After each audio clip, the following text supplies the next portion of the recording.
துபாய்ல இருக்கிற ஸ்கூல்ஸ் எல்லாம் spring break முடிஞ்சு நாளைக்கு ஓபன் பண்ண போறாங்க. இங்க அகாடமிக் இயர் ஏப்ரல்ல தான் ஸ்டார்ட் ஆகும். சர்வா இப்போ கிரேட் 3ல இருந்து கிரேட் 4க்கு போயிட்டான்.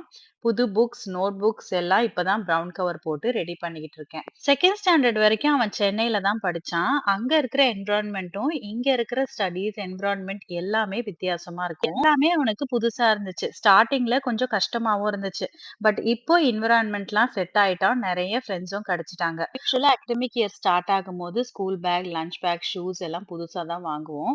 ஆனா லாஸ்ட் இயர் என் தம்பி இங்க வெக்கேஷனுக்கு வரும்போது இவனுக்கு ஒரு புது பேக் வாங்கி குடுத்ததுனால, அத நெக்ஸ்ட் இயர்க்கு யூஸ் பண்ணிக்கோன்றதுக்காக எடுத்து வச்சுட்டேன். லஞ்ச் பாக்ஸுமே லாஸ்ட் இயர் மிட்ல தான் வாங்கியிருந்தேன். ஸோ அதுவே தான் இந்த இயரும் யூஸ் பண்ண போறோம். இந்த இயர் பார்த்தீங்கன்னா, ஸ்கூல் யூனிஃபார்ம்லாம் சேஞ்ச் ஆயிடுச்சு. லாஸ்ட் இயரும் வாங்குன புது யூனிஃபார்மும் இருந்துச்சு. அது இல்லாம இந்த இயரும் சேஞ்ச் பண்ணிட்டாங்க. ஸோ அதுக்காக ஸ்கூல் யூனிஃபார்ம் மட்டும் புதுசா வாங்கியாச்சு. யூசுவலா 2 பென்சில், ஒரு ஸ்கேல், ஒரு இரேசர், ஷார்ப்னர் வச்சிருப்பேன். இந்த வாட்டி எத்தன பென்சில், எத்தன இரேசர் தொலைய போதுன்னு தெரியல. கிரேட் 4 போனதுனால கொஞ்சம் தொலைக்காம பத்திரமா வச்சிருப்பான்னு நெனைக்கிறேன். பாப்போம்.